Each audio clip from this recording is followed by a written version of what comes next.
حضرت ابو ہریرہ رضی اللہ تعالی عنہ سے روایت ہے کہ رسول اللہ صلی اللہ علیہ وسلم نے فرمایا، تم انسانوں کو کان کی طرح پاؤ گے. جو لوگ دور جاہلیت میں بہتر تھے وہ اسلام کے بعد بھی بہتر ہیں جب کہ وہ دین کا علم حاصل کر لیں.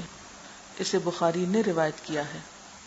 خیار کا لفظ خیر سے نکلا ہے، تو خیر کا لفظ کس کس چیز کو شامل ہے؟ ہر نیکی اور بھلائی کے کام کو. خیار میں بنیادی طور پر کردار کی بلندی ہے، انسانی ویلیوز، بنیادی اعلی اخلاق جو ایک مومن اور منافق میں فرق کرتے ہیں وہ خیر کی علامت ہوتے ہیں. یعنی منافقت کا نہ ہونا، جس میں سب سے پہلی چیز جھوٹ سے پرہیز. آج ہم سب اپنا اپنا جائزہ لیں کہ ہم کس لیول اور کس درجے پر جھوٹ سے بچتے ہیں. گفتگو میں، لباس کے پہننے میں، معاملات میں، یعنی ہم جھوٹ سے کتنا نکلے ہیں باہر. پھر امانت کس درجے کی ہمارے اندر، عہد کی پابندی کا معیار کیا ہے، معاملات میں گالی گلوچ اور انتہائی رویوں پر اتر آنا ہے، اس کا عالم کیا ہے. یعنی وہ بنیادی اخلاقی باتیں جو ایک مومن کو منافق سے متمیز کرتی ہیں، جب تک وہ کوالٹیز نہیں ہیں اندر تو خیار میں سے نہیں ہو سکتے. یعنی خیارہم کا معنی یہاں مالدار ہونا نہیں، یا بظاہر کو بہت بڑے رتبے والا ہونا نہیں. یعنی حدیث سے مراد کیا ہے؟ اللہ کے رسول صلی اللہ علیہ وسلم نے لوگوں کو تشبیہ دی ہے کان کے ساتھ، جیسے سونے، چاندی، ہیرے، گندک، سلفر، مختلف چیزوں کی کانیں ہوتی ہیں کہ لوگ کانوں کی طرح ہوتے ہیں. خیارہم فی الجاہلیت، جو لوگ دور جاہلیت میں اچھے ہوتے ہیں، خیارہم فی الاسلام، وہ اسلام میں بھی اچھے ہوتے ہیں. لیکن اسلام میں محض داخل ہو کر کوئی اچھا نہیں ہو جاتا، بلکہ اچھا بننے کے لیے ضروری ہے کہ وہ دین میں سمجھ بوجھ پیدا کرے. اب یہاں پر آپ دیکھ رہے ہیں کہ انسانوں کی قسمیں بیان ہوئی ہیں. لوگوں کے بارے میں آپ بیان فرما رہے ہیں کہ تمام لوگوں کو ایک سٹیٹس نہیں دیا جا سکتا. یہ سب لوگ اپنی اصل یا نیچر یا اندرون کے اعتبار سے ایک جیسے نہیں ہوتے.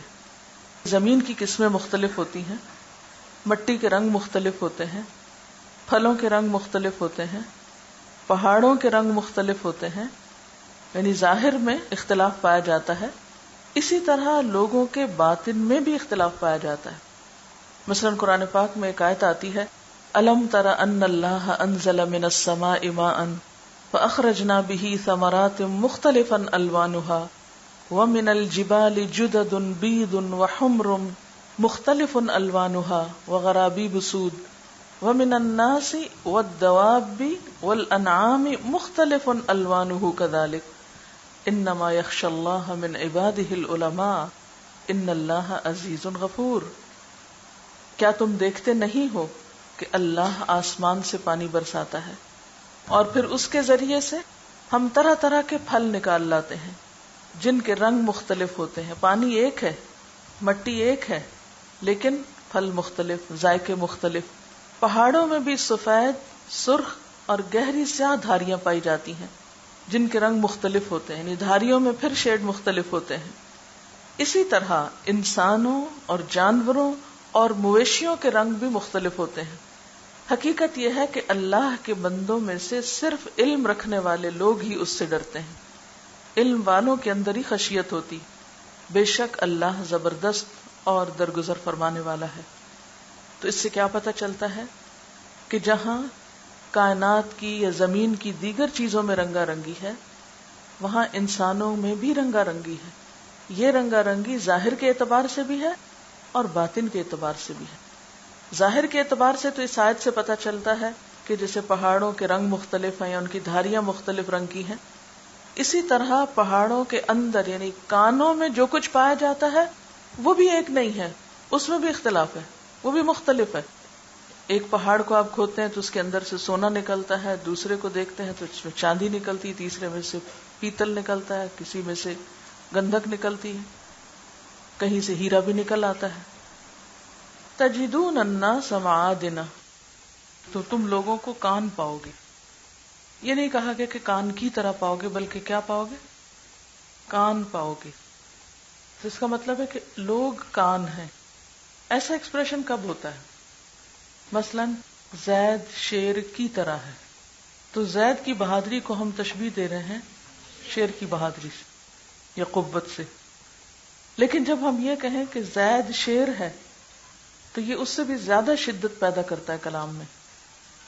اسی طرح اگر یوں کہا جاتا ہے کہ لوگ کانوں کی طرح ہیں تو بھی ٹھیک تھا، لیکن جب یہ کہا گیا کہ لوگ کانے ہیں ہی ایسے، یعنی ان کے درمیان اس طرح کی تقسیم جو ہے وہ لازم ہے، تو یہ بات مزید سٹرونگ ہے.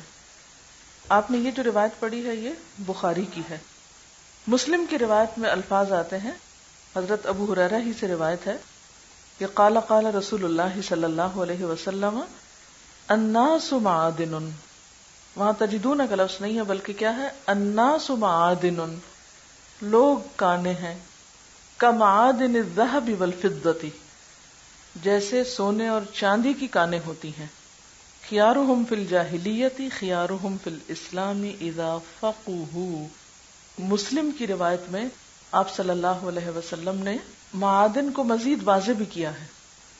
کس طرح کہ جیسے سونے اور چاندی کی کانیں ہوتی ہیں، ان کو کانیں کہہ کر پھر تشبیہ دی کس سے؟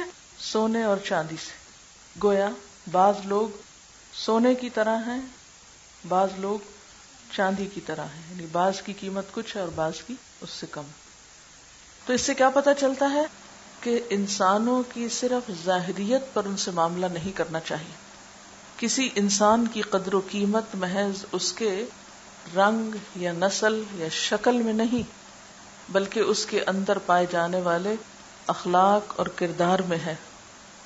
اگرچہ رنگوں کی بظاہر خوبصورتی انسانوں کو مختلف درجوں میں بانٹ دیتی ہے اور انسانوں نے خود بہت کچھ بانٹا ہوا ہے، لیکن اللہ کے ہاں صرف ظاہر نہیں دیکھا جاتا، دل دیکھے جاتے ہیں. جیسے حدیث میں آتا ہے نا کہ ان اللہ لا ينظر الى صورکم واموالکم ولکن ينظر الى قلوبکم واعمالکم.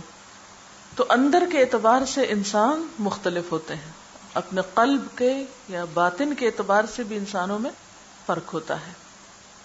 اس حدیث کی وضاحت ایک اور حدیث سے بھی ہوتی ہے، اور وہ حدیث کیا ہے؟ مسند احمد کی روایت ہے کہ آپ صلی اللہ علیہ وسلم سے پوچھا گیا، کیا من اکرم الناس، لوگوں میں سب سے بڑا عزت والا کون ہے، یعنی سب سے بڑا سٹیٹس کس کا ہے، سب سے زیادہ درجہ بلند کس کا ہے. من اکرم الناس قال اتقاہم، آپ نے فرمایا جو ان میں سب سے زیادہ متقی ہے، کیونکہ قرآن پاک میں بھی آتا ہے ان اکرمکم عند اللہ اتقاکم. فقالوا، تو لوگوں نے کہا لیس عن ھذا نسألک، ہم اس بارے میں نہیں پوچھ رہے. قال، تو آپ نے فرمایا فیوسف، یوسف علیہ السلام انسانوں میں معزز ترین انسان ہے. کیسے؟ نبی اللہ، اللہ کے نبی ہیں. ابن نبی اللہ، اللہ کے نبی کے بیٹے ہیں. ابن نبی اللہ، اللہ کے نبی کے پوتے ہیں. ابن خلیل اللہ، اللہ کے دوست کے پڑپوتے ہیں. یعنی باپ دادا پردادا سب انبیاء ہیں، نسل در نسل عزت ملی ہے ان کو. قالوا لیس عن ھذا نسألک، کہنے لگے کہ ہم ان کے بارے میں بھی نہیں پوچھ رہے. تو پھر آپ نے سمجھ لیا کہ سوال کیا ہے. قال فعن معادن العرب تسألونی، تم مجھ سے عرب قبائل کے بارے میں پوچھتے ہو.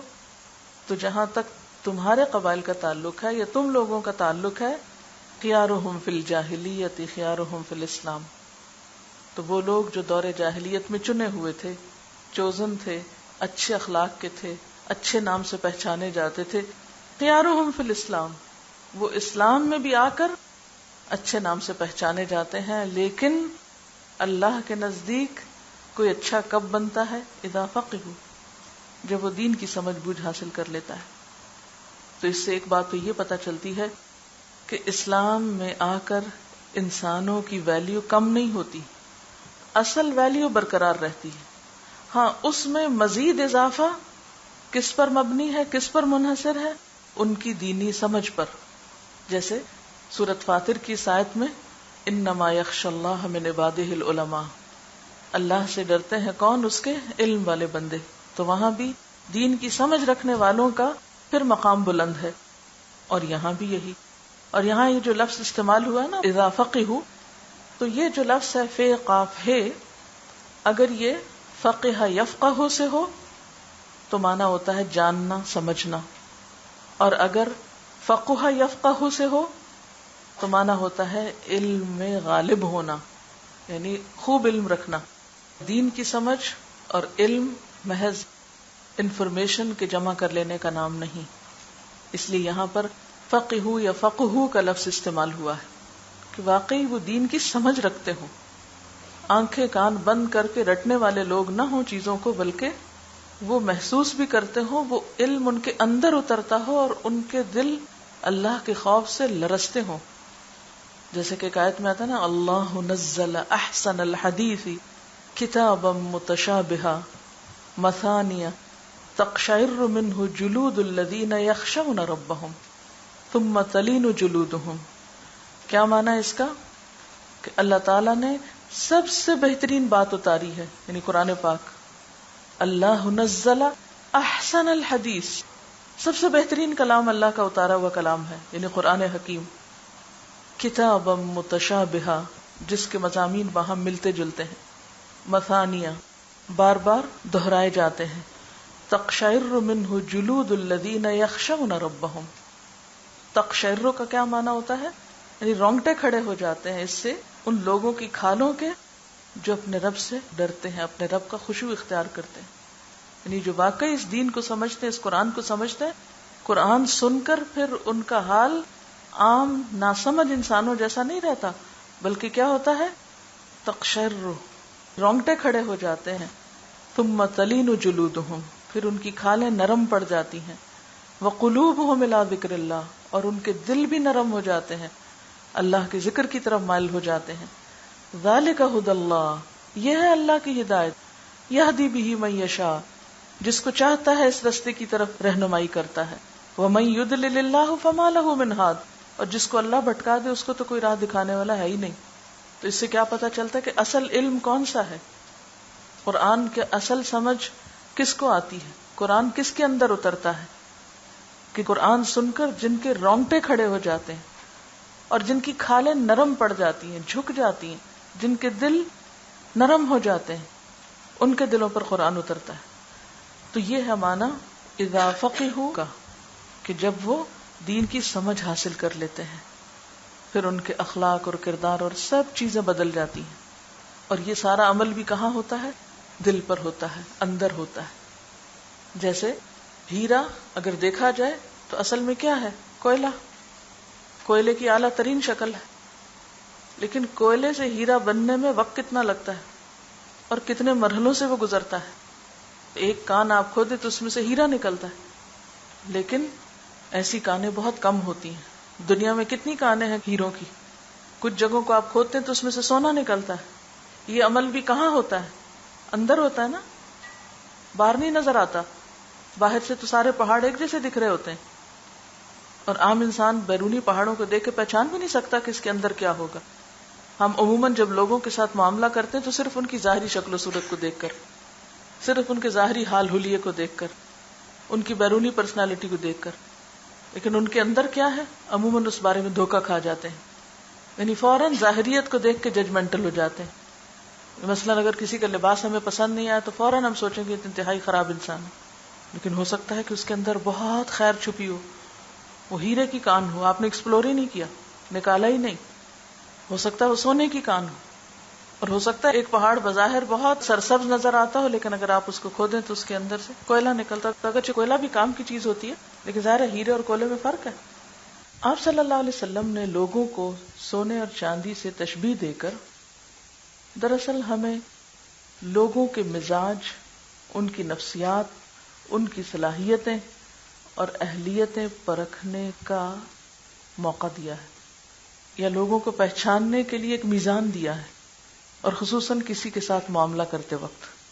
کیونکہ اگر کسی کے ساتھ معاملہ کرتے وقت انسان اس کو پہچانتا نہیں تو نتیجہ کیا ہوتا ہے کہ انسان دوسرے سے غلط توقع رکھ بیٹھتا ہے۔ کیسے؟ مثلاً اگر آپ سونا خریدنے جا رہے ہیں اور چاندی خرید کے لے آتے ہیں تو کیا ہوگا؟ صرف نقصان ہوگا یا آپ کے اپنے اوپر بھی کوئی کیفیت گزرے گی اس نقصان کی؟ ایک شدید افسوس ہوگا، ایک دکھ ہوگا، غم ہوگا کہ کہ یہ میرے ساتھ کیا ہو گیا، یا ایسا کیوں ہو گیا، میں نے تو اس چیز کو سونا سمجھ کے لیا تھا اور یہ تو سونا نہیں نکلا، یہ تو چاندی نکلی. تو آپ نے دیکھا ہوگا کہ عام طور پر لوگ جب لوگوں کے ساتھ معاملہ کرتے ہیں تو ان سے بڑی بڑی توقعات رکھ بیٹھتے ہیں. جب دوسرے توقعات پہ پورا نہیں اترتے تو مایوس ہوتے ہیں. یعنی عموماً ہم اپنی روزمرہ زندگی میں دوسروں سے امیدیں رکھ بیٹھتے ہیں، یا نہیں؟ فلاں میرے اس کام آئے گا، فلاں میرے یہ مشکل حل کر دے گا. اللہ تعالیٰ سے امید ہٹا کر جب ہم بندوں سے امید لگا بیٹھتے ہیں، غیر اللہ سے امید لگا بیٹھتے ہیں، اور پھر بندوں میں سے بھی ایسے بندوں سے کسی کام کی امید لگا بیٹھتے ہیں جو اس کام کے اہل ہی نہیں، ان کے اندر صلاحیت ہی نہیں، وہ اس قابل ہی نہیں، تو پھر کیا ہوگا؟ ہماری توقع ٹوٹے گی، ہماری امید پہ پانی پھرے گا. اب اگر دیکھا جائے تو لوگوں کی جو اکثریت ہوتی ہے نا، میجورٹی لوگوں کی درمیانے درجے کی ہوتی ہے. اعلیٰ صلاحیتوں کے مالک، اعلیٰ درجے کے لوگ کم ہوتے ہیں. جیسے ہیرے کی کانیں دنیا میں تعداد کے اعتبار سے بہت کم ہے، سونا کم ہے لیکن لوہا بہت زیادہ ہے.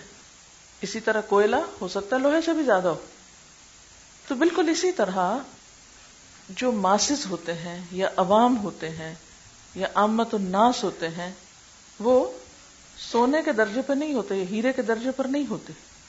اب جو لوگ عامت الناس سے ایسی توقع رکھ بیٹھے، یعنی چاندی سے سونا ہونے کی توقع کرے، تو نتیجہ کیا ہوگا؟ وہ بیچارہ اس قابل ہی نہیں، اس کے اندر اس صلاحیت ہی نہیں، وہ اس امید پہ پورا اتر ہی نہیں سکتا، وہ کام وہ کر سکتا ہی نہیں. لہذا آپ ہر دم فرسٹریٹ ہوتے رہتے ہیں، اس سے شکوہ، اس سے شکوہ، اس سے شکوہ. آپ ہر دم جذباتی حادثوں کا شکار ہوتے ہیں. پھر ادھر سے امید ٹوٹی، ادھر سے توقع ختم ہوئی، ادھر سے اس نے اس کمٹمنٹ کا یا اس عہد کا ثبوت نہ دیا جو اسے دینا چاہیے تھا. اب آپ اپنے آپ کو نقصان دینے لگتے ہیں. کیوں؟ اس لیے کہ آپ لوگوں کے بارے میں ایک نیگیٹو رویے کا شکار ہو جاتے ہیں، اور ہر ایک کے بارے میں آپ کو کوئی نہ کوئی شکوہ ہوتا ہے. فلاں نے یہ کر دیا، فلاں ایسا، فلاں ایسا، فلاں ایسا. اوور آل آپ کی تھنکنگ منفی ہو جاتی، سوچ منفی ہو جاتی. اس کا پھر نقصان خود آپ کو ہوتا ہے. اگر آپ لوگوں سے معاملہ ان کی حیثیت کے مطابق کریں کہ سونے کو ہی سونا سمجھے، چاندی کو سونا نہ سمجھے، پیتل کو چاندی نہ سمجھے، لوگوں کو مارجن دیں، رعایت دیں، اسپیس دیں، تو اس سے کیا ہوگا؟ آپ خود مطمئن رہیں گے، سکون میں رہیں گے. مزید کیا ہوگا کہ لوگ بھی تسنن سے باہر آئیں گے. جب آپ ان سے ایک بڑی توقع رکھ بیٹھتے ہیں تو وہ بیچارے بھی ایڑیوں کے بل کھڑے ہونے لگتے ہیں جو وہ ہو نہیں سکتے. اسی طرح بچوں کی جھوٹی تعریفیں یا بچوں سے بڑی بڑی توقعات وابستہ کر لینا، یعنی اپنے بچوں سے، یا استاد ہوتے ہوئے اپنے شاگردوں سے توقعات ایسی وابستہ کر لینا، یا ایک امپلائر ہوتے ہوئے امپلائیز سے ایسی توقعات وابستہ کر لینا جس کے وہ اہل ہی نہیں. تو نتیجہ کیا ہوگا؟ آپ غم اور غصے کا شکار رہیں گے، اور سوائے مایوسی کی زندگی میں کچھ نہیں ہوگا. اگر آپ کی اپروچ ریئلسٹک ہوگی، حقیقت پر مبنی ہوگی، تو پھر آپ کا معاملہ بھی درست ہو جائے گا. اور پھر جب انسان کو انسان سمجھ کے آپ اس سے معاملہ کریں گے اور یہ جانیں گے کہ یہ خطا کر سکتا ہے، تو آپ کا اعتماد اس درجے کا نہیں ٹوٹے گا. عام طور پر ہم غم کا شکار کیوں ہوتے ہیں؟ جب ہمارا اعتماد ٹوٹتا ہے کسی سے. میں فلاں سے اس چیز کی توقع نہیں رکھتا تھا، مجھے نہیں امید تھی وہ ایسا کرے گا، لیکن وہ تو انسان تھا. یہ آپ کی غلطی ہے، اس کی ہے. عام طور پر پھر ہم غلطی کس میں تلاش کرتے ہیں؟ سامنے والے میں تلاش کرتے ہیں، جبکہ غلطی ہماری اپنی ہوتی ہے. ہم نے غلط امید باندھی تھی، ہم نے غلط توقع رکھی تھی، اس لیے ہماری توقع ٹوٹی. تو پھر غلطی ہماری اپنی تھی جس کو ہم ماننا بھی نہیں چاہتے، اور سارا قصور دوسرے میں تلاش کرتے رہتے ہیں. ہمارے تعلقات انسانوں سے خوشگوار ہو ہی نہیں سکتے. اب ایک شخص جاہل ہے، آپ اس سے علم کی توقع رکھیں. ایک شخص گنزین ہے، آپ اس سے عالم بننے کی توقع رکھیں. کیسے ہو سکتا ہے؟ اب عموماً تو اس کا علاج کیا کیا جاتا ہے کہ استاد ڈنڈا اٹھاتا ہے اور مارنا شروع کر دیتا ہے. ہمارے مدارس میں کیوں عام طور پہ مار پیٹ ہوتی ہے؟ کہ وہ ان بچوں سے حفظ کی توقع رکھتے ہیں جو گنزین ہیں، مار مار کے ان کو پڑھاتے ہیں، نہ وہ پڑھتے ہیں اور نہ ہی وہ کسی اور کام کے رہتے ہیں. اب جب آپ صلی اللہ علیہ وسلم نے ہمیں فرق بتا دیا، کمعادن الذهب والفضة، کہ کچھ تو سونا ہے اور کچھ چاندی ہے. چاندی کو چاندی سمجھو، سونا مت سمجھو. اچھا، جب ہم چاندی کو چاندی سمجھیں گے اور پھر چاندی کو چاندی سمجھ کر خریدیں گے، تو پھر ہمیں پتا ہوگا کہ یہ ہم نے خریدا کیا ہے، اور پھر ہمیں کوئی غم نہیں ہوگا، افسوس نہیں ہوگا، کیونکہ ہمیں پتا ہوگا ہم نے قیمت ہی چاندی کی پے کی ہے، اس لیے چاندی ہی ملے گی نا ہمیں. جب ہم نے قیمت پے ہی نہیں کی سونے کی تو پھر سونا ملے گا کہاں سے؟ اب نتیجتاً ہمیں پھر ایک اور طریقے پر عمل کرنا پڑتا ہے، اور وہ کیا ہے؟ درگزر کا، معاف کرنے کا، اگنور کرنے کا، چشم پوشی کرنے کا، برداشت کرنے کا. ہمیں پتا ہوتا ہے یہاں خرابی، لیکن پھر دوسرے کے بس میں نہیں اس کی اصلاح، اس کی نیچر میں نہیں وہ چیز، تو ہم معاف کرتے چلے جاتے ہیں. اور خوشگوار زندگی کا راز پھر صرف معاف کرنے میں. کچھ لوگ ہیرا ہوتے ہیں نا، جیسے آپ صلی اللہ علیہ وسلم سے جب اکرم الناس کی بات کی گئی تو آپ نے مثال دی حضرت یوسف کی. اگر صرف 3-4 لفظوں میں حضرت یوسف کا کردار سامنے لایا جائے یا جو کچھ ان کے ساتھ ہوا اور جواب میں ان کا رویہ، تو حیران کن ہے، کوئی دوسری مثال سمجھ میں نہیں آتی مجھے تو. یعنی اتنا عظیم کردار ہے. بھائیوں نے کنویں میں پھینک دیا، بھائی خون کا رشتہ کنویں میں پھینک دیا. قافلے والوں نے، تاجروں نے بیچ دیا. عزیز مصر نے جیل بھیج دیا. جیل والوں نے معمولی انسان سمجھا، کوئی قدر و قیمت نہیں جانی. اور اللہ تعالیٰ نے ان کا جو اخلاق اور کردار، جو ان کا رویہ اور معاملہ تھا، اس بنا پر ان کے ساتھ کیا معاملہ کیا کہ ان کو دنیا کی ایک عظیم ترین بادشاہت عطا کی. مصر کی بادشاہت کو معمولی بادشاہت نہیں تھی. اور اس اعلیٰ ترین مقام پر دینی اور دنیاوی اعتبار سے پہنچ کر ان کا ظرف دیکھیے. جن بھائیوں نے کنویں میں پھینکا تھا، شکوہ تو دور کی بات، کہتے نہیں تمہارا قصور نہیں تھا. لا تثریب علیکم اليوم یغفر اللہ لکم. اگر کوئی غلطی تھی تو اللہ معاف کرے. اور پھر ان کے منہ پہ کھڑے ہو کے ان کے اوپر چوری کا الزام لگا رہے ہیں، اور پھر اس کے بعد ان کے ساتھ جھوٹ بول رہے ہیں، اور وہ ہیں کہ احسان کیے چلے جاتے ہیں. اللہ چاہتے تو وہی غلہ روک لیتے، کون ہو تم، اسی وقت آنا دیتے. کتنا عظیم کردار ہے، کتنا درگزر. جب پوری طرح پکڑنے پہ قادر تھے، جب دینی اور دنیاوی ایک اتھارٹی تھی ان کے پاس، اس وقت کہتے ہیں جو معاف کیا میں نے.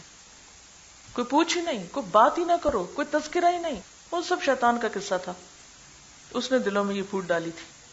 اور خود اپنے لیے کیا چاہتے ہیں؟ کوئی دنیا کی چیز نہیں. فاطر السماوات والارض انت ولی فی الدنیا والآخرہ توفنی مسلما والحقنی بالصالحین. اچھا انجام چاہیے، اچھے لوگوں کا ساتھ چاہیے، یہ ہے تمنا، یہ ہے اعلیٰ ترین کردار. لیکن ایسا کردار جو یوسف علیہ السلام کا تھا، وہ عام بندوں میں اگر آپ ڈھونڈنے لگیں گے تو کیا بنے گا؟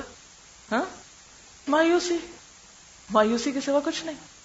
اتنی بڑی درگزر کی مثال، یعنی ایک کے بعد ایک بے عزتی ہو رہی ہے. اگر دنیاوی نظر سے دیکھا جائے، کنویں میں پھینکنا، بکنا، الزام لگنا، جیل جانا، یہ سارے کام کیا ہے؟ عزت کے کام ہے. یعنی صرف یہ نہیں ہے کہ ان کے ساتھ یہ سب ہو رہا ہے، ان کے وہ جو ایک عزت اور انا ہوتی ہے انسان کی، وہ ٹوٹ ٹوٹ کے کتنی ٹوٹی ہوگی، وہ کتنی مجروح ہوگی. اور یہ وہ انسان ہے جو دنیا کا حسین ترین انسان ہے. آپ دیکھیں کہ ایک عام معمولی شکل والے انسان کے ساتھ بھی یہ سب ہو تو برداشت نہیں ہوتا. کہاں یہ کہ جس کا حسن جو ہے وہ بے مثال ہو. تھوڑا بہت کسی کو حسن میں سے حصہ مل جائے نا دنیا میں، کیسا کیسا غرور آتا ہے لوگوں کے اندر، کیا چیز سمجھنے لگتے ہیں خود کو، ناز و انداز کے ٹھکانے نہیں لگتے. اور وہ اتنی اہمیت کے حامل ہوتے ہوئے کس طرح عاجزی، جیل بھیج دیے گئے اور وہاں بھلا دیے گئے. اور جیل والوں میں سے کسی کو نہیں پتا کہ یہ کون ہے ہمارے اندر، کیسا ہیرا ہے، کوئی پہچانتا ہی نہیں ان کو. فَلَبِثَ فِي السِّجْنِ بِضْعَ سِنِينَ، 1-2 دن کی آزمائش نہیں تھی. اور پھر جب نکالے جاتے ہیں اور اس بڑے مقام پہ پہنچتے ہیں تو وہاں جا کر آپ دیکھیں کہ کس چیز کا ثبوت دیتے ہیں، کیا کردار ہے. لیکن ہیرا بننے تک، قطرے کو گوہر ہونے تک بڑی بڑی آزمائشوں سے گزرنا پڑتا ہے. اور جو ان آزمائشوں سے گزرنے کے لیے تیار نہیں ہوتا، ہر لمحے شکوہ شکایت، اس کا قصور بتاتا رہتا ہے، وہ پھر کوئی بڑا انسان نہیں بن سکتا. ہر چیز کو بھلا کر، ہر ایک کی زیادتی کو اگنور کر کے انسان آگے بڑھتا چلا جائے. یہ ہے الناس معادن کمعادن الذهب والفضة. سب لوگ ایک جیسے نہیں ہوتے، ہر ایک کے اندر اتنا ظرف نہیں، اتنی ڈیپتھ نہیں، اتنی وسعت نہیں، ایسی سوچ نہیں. ہمیں تو ذرا سی کوئی تکلیف پہنچ جائے، وہ ہو بھی نہ، اس کا وجود بھی کوئی نہ ہو، محض ہماری بدگمانی ہو، تو اس پر بھی ہم تڑپ جاتے ہیں اور بیکار کی باتیں بنانا شروع کر دیتے. بعض اوقات کسی چیز کی حقیقت کچھ بھی نہیں ہوتی، محض ہماری سوچ اور ہمارا تخیل ایک افسانہ گھڑ لیتا ہے اور اسی پہ ہم غم میں مبتلا ہو جاتے ہیں. شیطان یہی تو وسوسے ڈالتا ہے. تو جو جتنا سالڈ ہوتا ہے، اسٹرانگ ہوتا ہے، جو جتنی قیمت کا ہوتا ہے، خس و خاشاک ہلکے پھلکے ہوتے ہیں نا، ہر ہوا کے جھونکے پہ اڑ جاتے ہیں، پانی میں بہہ جاتے ہیں، جل جاتے ہیں، پھک جاتے ہیں، گل جاتے ہیں، سڑ جاتے ہیں. ہیرا نہ جلتا ہے، نہ گلتا ہے، نہ سڑتا ہے، نہ بہتا ہے، نہ اڑتا ہے. وزن ہے اس کا. تو اپنے آپ کو رکھ کے دیکھیے کہاں فٹ آتے ہیں، آپ کس قسم کی کان ہے اور کس قسم کی دھات ہے، اور آپ کی قیمت کیا ہے.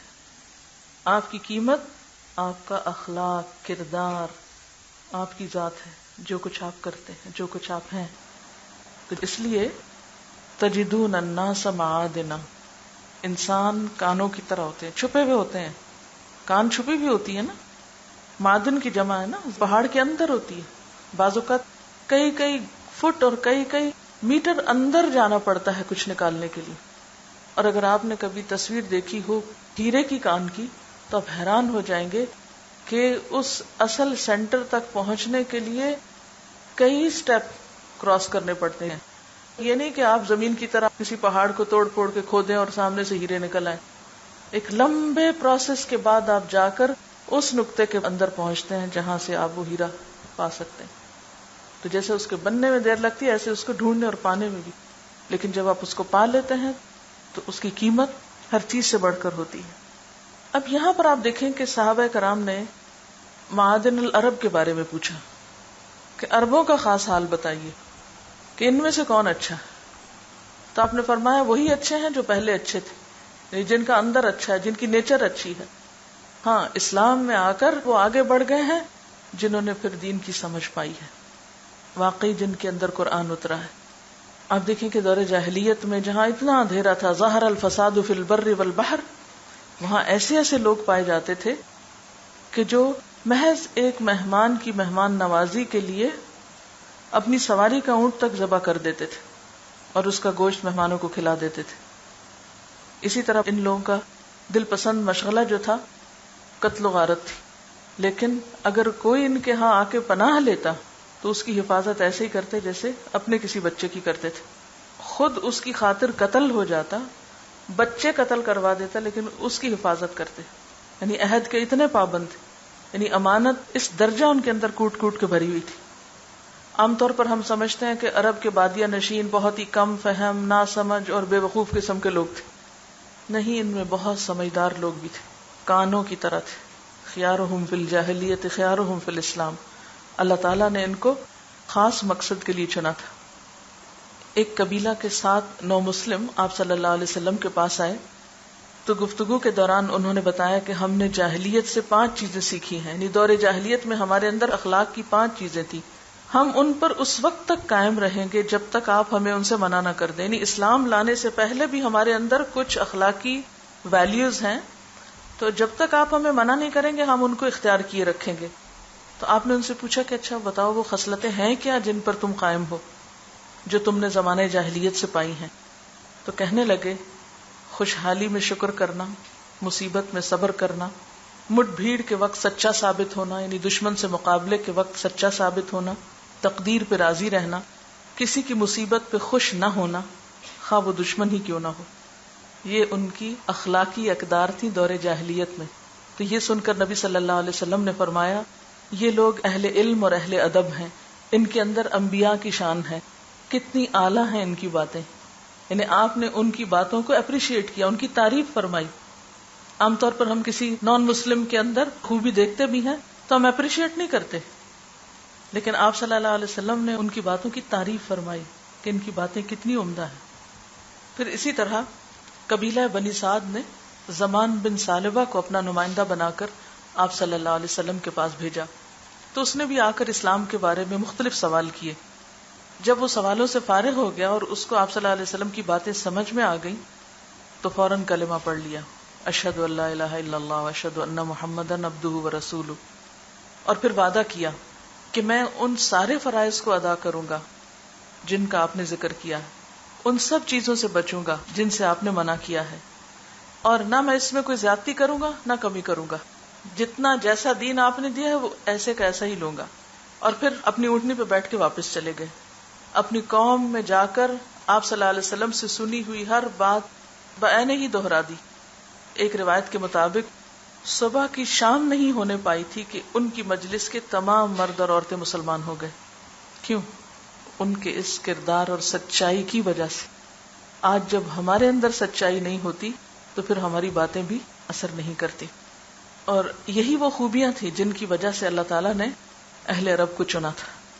اگرچہ وہ دنیاوی اعتبار سے وہ بہت ترقی یافتہ قوم نہ تھے جتنے ان کے ہمسائے روم اور ایران کے لوگ تھے.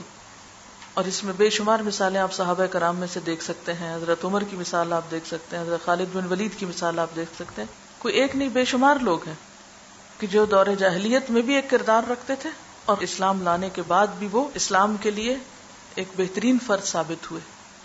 اور خاص طور پر مکہ والوں کے اندر اور جو مقامی عرب تھے, اصل عرب, ان کے اندر کسی قسم کی منافقت نہیں تھی, کوئی نفاق نہیں تھا.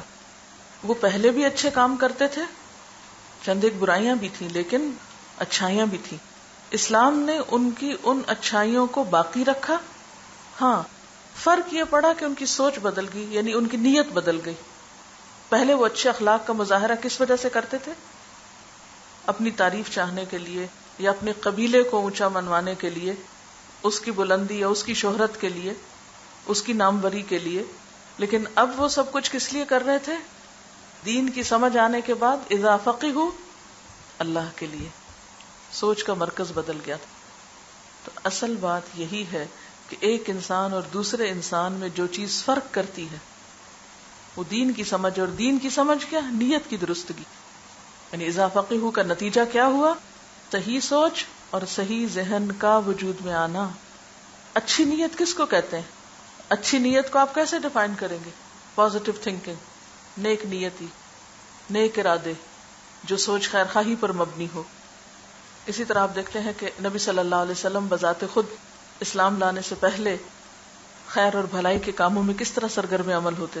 اس کی ایک مثال معاہدہ حلف الفضول ہے, جس کے تحت یہ طے کیا گیا تھا کہ عربوں کے اندر سے قتل و غارت گری اور بدامنی کو ختم کیا جائے. پھر اسی طرح آپ کی شادی حضرت خدیجہ سے اسلام سے پہلے ہوئی تھی, لیکن دور جاہلیت میں بھی وہ کس لقب سے پہچانی جاتی تھی؟ طاہرہ, پاک باز خاتون. اپنی پاکیزگی کی وجہ سے, پاک دامنی کی وجہ سے طاہرہ کہلاتی تھی. حضرت ابوبکر صدیق رضی اللہ تعالیٰ عنہ کو دیکھیں. آپ کو معلوم ہے کہ جب حضرت ابوبکر صدیق نے حبشہ کی طرف ہجرت کا ارادہ کیا تھا تو راستے میں ان کو ابن الدغنہ ملا تھا. تو اس نے کیا کہا کہ آپ کہاں جا رہے ہیں؟ آپ کیوں جا رہے ہیں مکہ چھوڑ کے؟ آپ جیسا انسان مکہ چھوڑ دے گا؟ تو وہ کہنے لگے کہ میری قوم نے مجھے نکلنے پہ مجبور کر دیا ہے اور مجھے بہت زیادہ اذیت دے رہے ہیں. تو وہ بیچ میں آڑے آ گیا اور کہنے لگا یہ کیسے ہو سکتا ہے؟ بخدا آپ تو قبیلے کے مایا ناز فرزند ہیں, آپ مصیبت زدوں کی مدد کرتے ہیں, بھلائی کے کاموں میں حصہ لیتے ہیں, محتاجوں کے کام آتے ہیں. واپس چلیے, میں آپ کی حفاظت کا ذمہ لیتا ہوں. اور اس نے حضرت ابوبکر کو حبشہ نہیں جانے دیا تھا, اور اگر آپ چلے جاتے تو ہجرت کے سفر میں آپ ساتھ کیسے ہوتے پھر نبی صلی اللہ علیہ وسلم کے. بہرحال مراد اس سے یہ ہے کہ اصل چیز انسان کا کردار ہے. صرف نام بدلنے سے یا ریلیجن بدلنے سے بات نہیں بنتی, جب تک کہ آپ دین کی سمجھ بوجھ پیدا کر کے اس کردار کو پیدا نہ کریں. تو خیارکم فی الجاہلیت خیارکم فی الاسلام, اس میں شرارکم بھی تھے, شریر لوگ بھی تھے جاہلیت میں. یہ نہیں کہ سبھی اچھے تھے, لیکن جو دور جاہلیت میں اچھے اخلاق اور کردار کے مالک تھے وہ سب کچھ ان کا اسلام کے بعد اسلام میں بھی ان کے ساتھ آیا.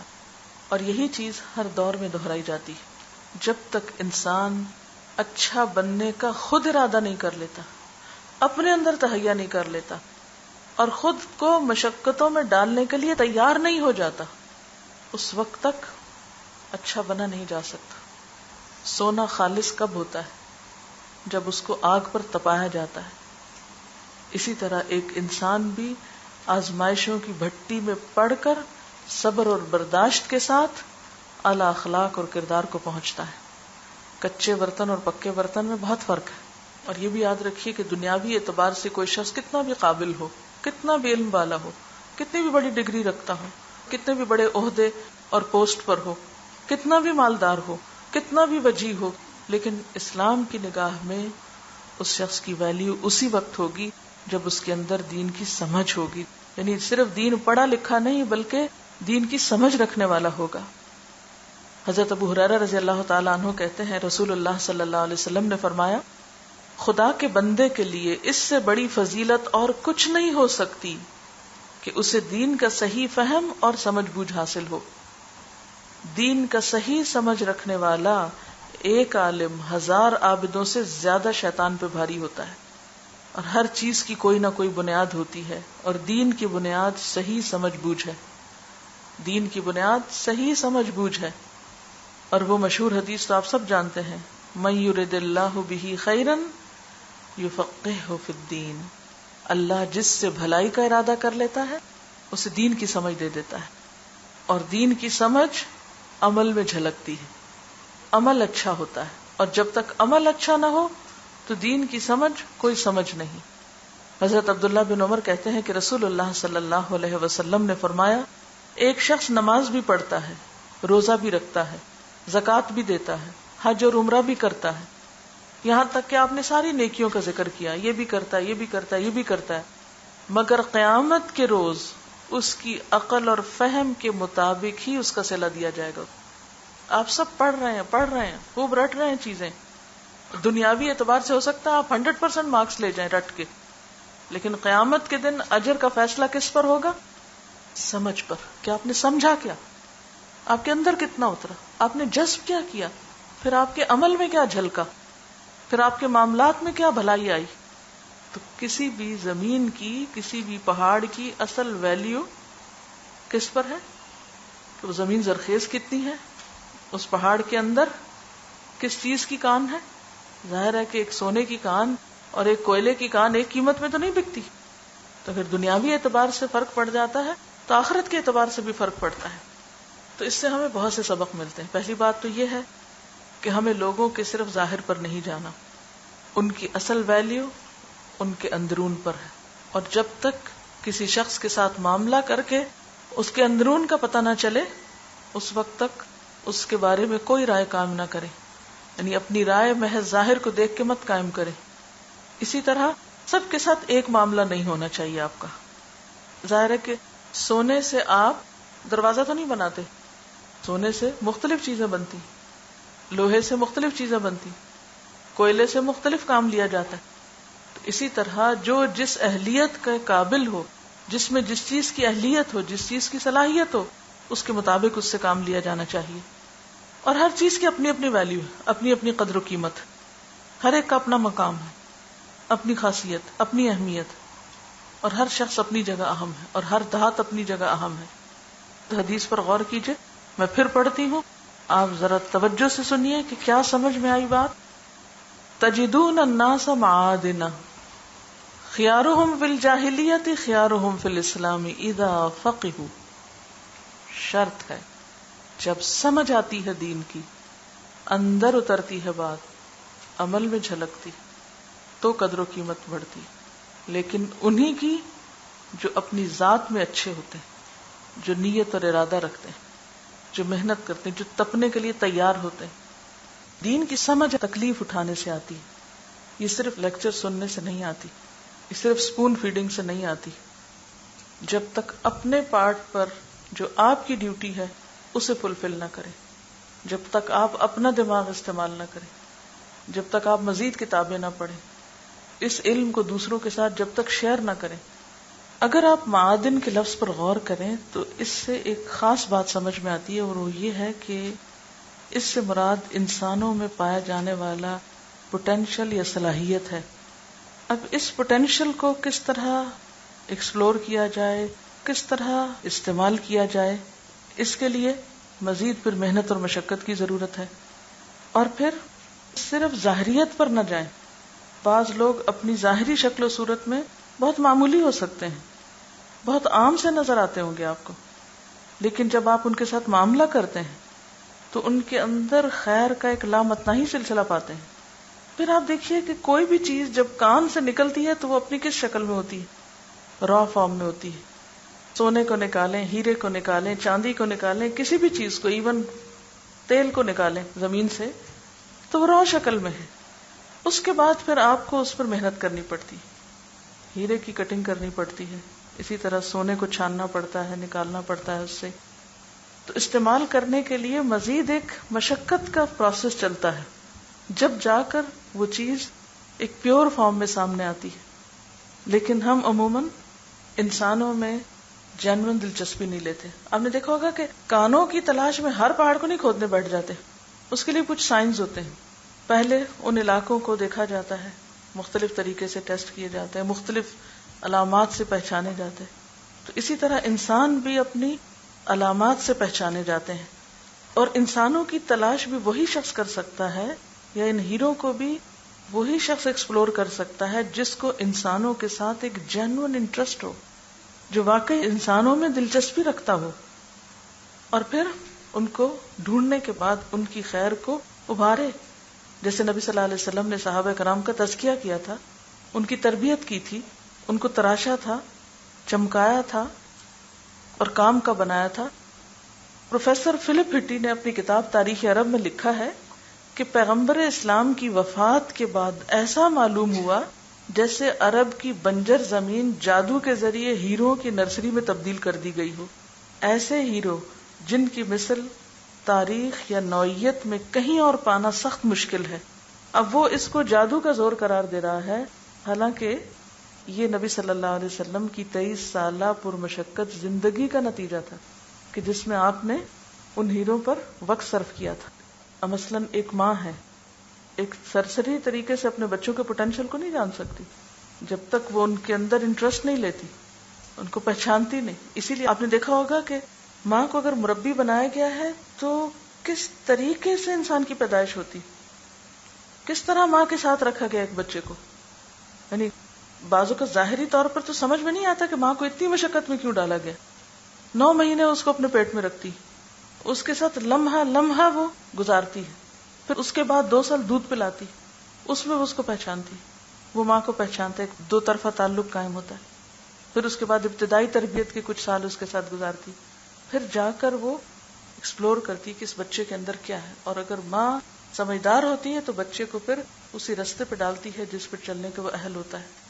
لیکن اگر ماں ہی کے اندر سمجھ نہیں، اور ماں ہی ایک مربی نہیں، اور ماں ہی کو بچوں میں جینوئن انٹرسٹ نہیں، وہ ان کے مزاج کو نہیں پہچانتی. آپ نے دیکھا ہوگا باپ بھی اس طرح نہیں پہچانتا بچوں کو جس طرح ماں پہچانتی.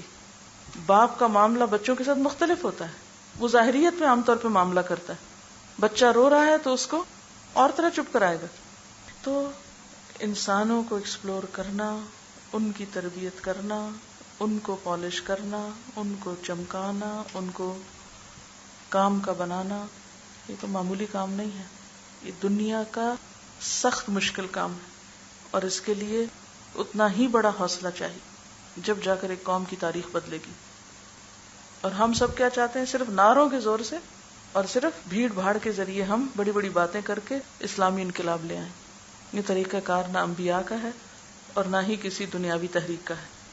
جتنا کوالٹی کا کام کرنا چاہتے ہیں اتنی ہی زیادہ تپش سے گزرنا پڑے گا، اتنا ہی طویل پروسیس ہوگا. کہتا نا مت سہل اسے جانو، پھرتا ہے فلک برسوں، تب خاک کے پردے سے انسان نکلتا ہے. تو یہ آسان کام نہیں ہے. تو حدیث کا مفہوم کیا ہے کہ اللہ تعالیٰ کے نزدیک اصل قدردانی پھر کس چیز کی ہے؟ ظاہریت کی نہیں، صرف نام کی نہیں، کام کی.